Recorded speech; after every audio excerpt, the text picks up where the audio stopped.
इसलिए है क्योंकि सरकार ने हमारे ऊपर डिफेंस काउंसिल्स कोर्ट्स के अंदर अपॉइंट करते हैं। डिफेंस काउंसिल्स कौन होते हैं?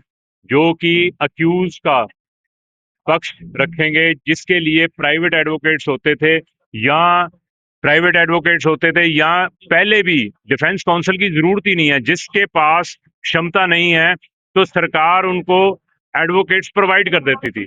अब हर कोर्ट में डिफेंस काउंसिल होगा, और डिफेंस काउंसिल का क्या नुक्स है कि अब इधर से भी प्रोसिक्यूशन की तरफ से सरकारी वकील होगा, इधर से पेड डिफेंस काउंसिल होगा। अब डिफेंस काउंसिल को सरकार पैसे देगी, तो इसलिए डिफेंस काउंसिल की जरूरत क्या है?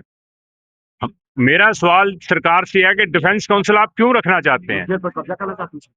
हाँ, सरकार चाहती है कि ये जो न्यायपालिका है इसके ऊपर हमारा कब्जा हो, हम जिस मर्जी आदमी को उठा लें, जिस मर्जी आदमी को पकड़ लें, उसके पकड़ के हमें अपने अकॉर्डिंगली, अगर एविडेंस ही नहीं होगी, एविडेंस प्रॉपर नहीं होगी, तो ऑटोमेटिकली वो तो उसके ऊपर तो उसको कन्विक्शन होगी होगी। वकील साहब क्या करें? वकील साहब कुछ भी नहीं, वकीलों के पास काम ही नहीं रहने का।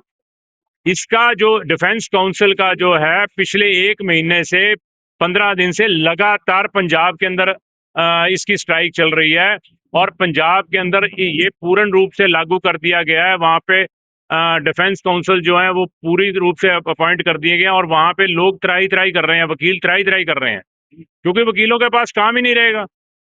आपको आपको मुफ्त के अंदर एक डिफेंस, आपको पहले पहले क्लाइंट को पता ही नहीं चलेगा, वो कहेगा जी सर यंग एडवोकेट्स के करने पे इसका क्या नुकसान पड़ेगा?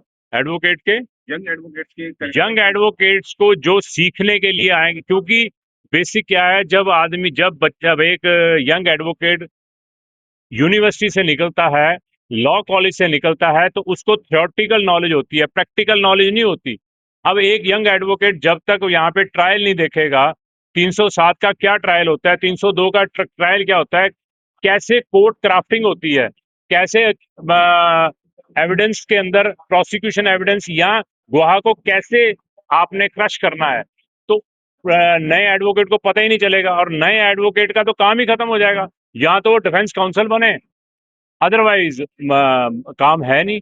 काम कैसे, पता कैसे चलेगा? अभी बार काउंसिल ऑफ इंडिया ने एक नया अमेंडमेंट बिल पास किया, इसमें बताया जा रहा है कि जो 750 की जो फीस है एनोमेंट की, वो 22,500 की जा रही है। यस, बिल्कुल ठीक बात है। इसके बारे में सर क्या राय है? ऐसे है जी, देखो, कारण ये है कि ये जो बार काउंसिल्स और ये नेशनल बार काउंसिल, मैं ये कहता हूं कि जब हमने वकालत शुरू करी थी तो 100 में फीस होती थी। इसकी फीस की क्या जरूरत क्या है?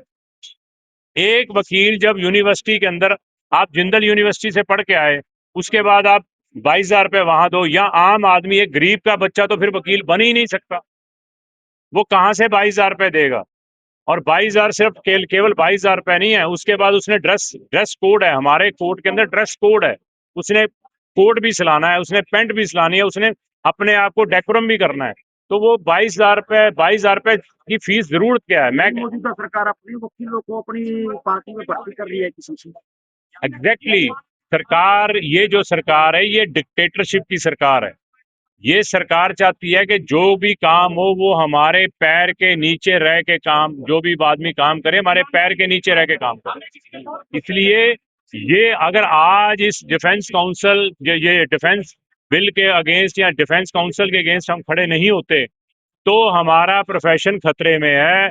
वकील, जो आने वाले वकील तबका है, वो उनको अच्छी न्याय न्याय देखने को नहीं मिलेगा। यंग जनरेशन को ये नहीं पता चलेगा भी एग्जैक्टली वकालत होती क्या है। वकालत होती, सर आपको नहीं लगता कि वो चीजें, जो प्रोफेशन है वो सिर्फ अमीरों के लिए बनता जा रहा है, गरीब आदमी इसमें आने? एब्सोल्युटली, बिल्कुल आप ठीक कह रहे हो कि इस पॉलिसी से सिर्फ और सिर्फ अमीर को फायदा होगा, गरीब को कोई फायदा नहीं होगा, क्योंकि गरीब को न्याय मिलेगा ही नहीं।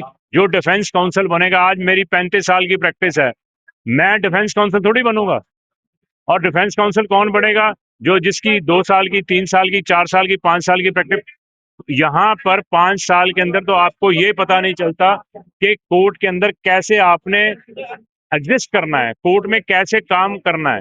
तो इसलिए ये जो डिफेंस काउंसिल वाला जो फिनोमिना है, ये एब्सोल्युटली अगेंस्ट द प्रोफेशन है। तो जैसे आज यहाँ पर हंगर स्ट्राइक रखी गई है, अगर आपको ये लगता है कि सरकार अभी भी आपकी सुनवाई नहीं कर रही है, तो आप लोगों का अगला स्टेप क्या होगा इसके लिए? ऐसे है, ये काम के लिए जो हमारी ऊपर की एक्शन कमेटी है वो डिसाइड करेगी, वो जैसे भी डिसाइड करेगी अकॉर्डिंगली हम चलेंगे, क्योंकि ये सिर्फ हमारे करनाल बार की स्ट्राइक नहीं है, ये थ्रू आउट हरियाणा पंजाब की स्ट्राइक।